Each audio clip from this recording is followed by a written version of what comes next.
लगी होगी। आवाज आनी चाहिए क्योंकि हम प्रकृति शक्ति को नमन कर रहे हैं। एक बार जोरदार बहुत सारा। मैं सर्वप्रथम प्रकृति की सर्वशक्ति को मैं सेवा जोहार करती हूँ। यहाँ टांटिया मामा जी को भी मैं नमन करती हूँ और यहाँ पर उपस्थित सभी मातृशक्ति, पितृशक्ति एवं मेरे युवा साथी भाइयों को मेरा सेवा सेवा सेवा जोहार।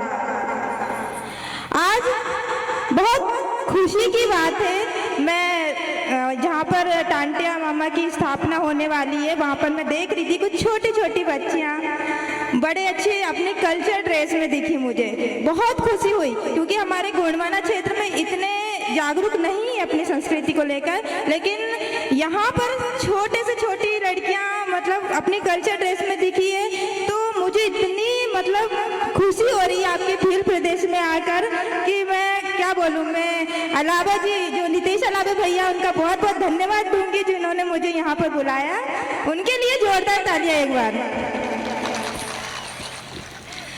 और बहुत अच्छी बात है, संस्कृति यहाँ पर जिंदा है ये मैंने देख लिया है।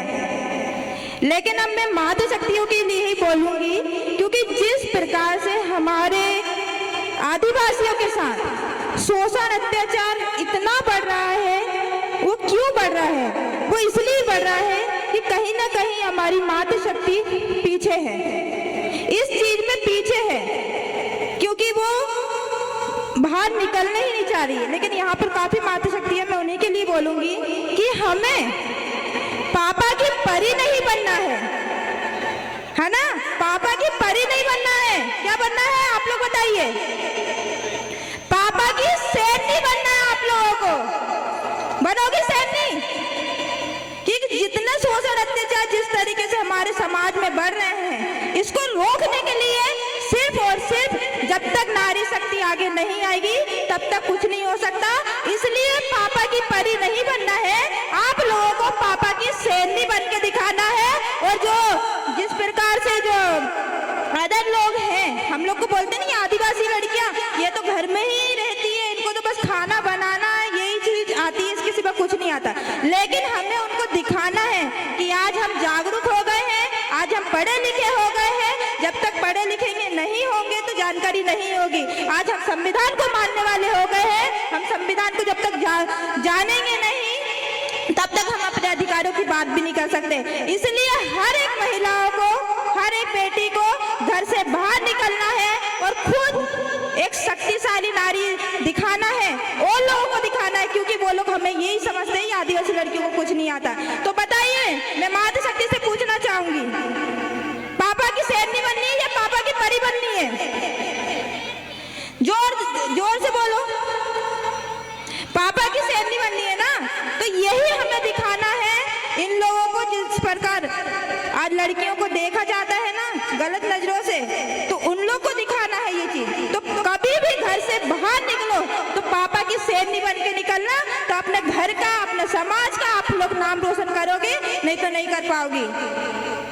तो मैं यही बोलना चाहूंगी। और काफी अच्छा लगा मुझे आज हमारे देश में, जैसे अभी भैया ने बताया कि 75 साल हो गए हैं देश के आजादी के, लेकिन आज तक हमारे देश में एक भी महिला प्रधानमंत्री नहीं बनी है। इतने साल में मतलब एक बनी है, एक से थोड़ा कुछ होगा।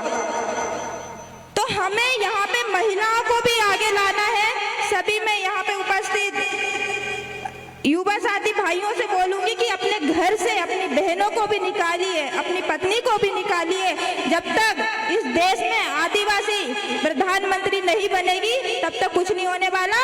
तो हमें इस देश में आदिवासी नारी को प्रधानमंत्री बनाना है, क्योंकि यहाँ पे जिसके हाथ में सत्ता है आप जानते हो, वो आज पलट सकता भी है, मतलब नीचे मिट्टी में मिला भी सकता है और उठा भी सकता है। तो किसके हाथ में आ सकता है?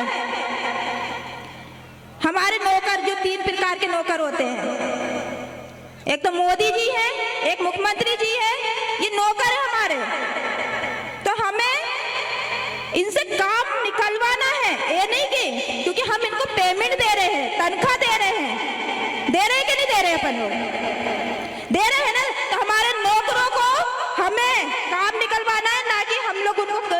बने हम लोग उनके। वो हम लोग इस देश के मालिक है, तो मालिक क्या करता है, नौकर से काम ही करवाता है ना।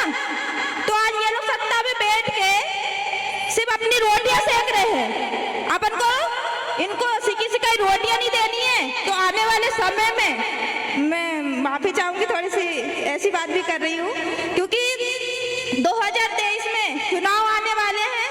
तो जितने भी लोग हैं जो हमारे बीच में खड़ा होता है, उठता है, बैठता है, हमारी समस्याओं का समाधान करता है, अपने बीच में रोटी खाता है, ऐसे व्यक्ति को चुनना है इस बार।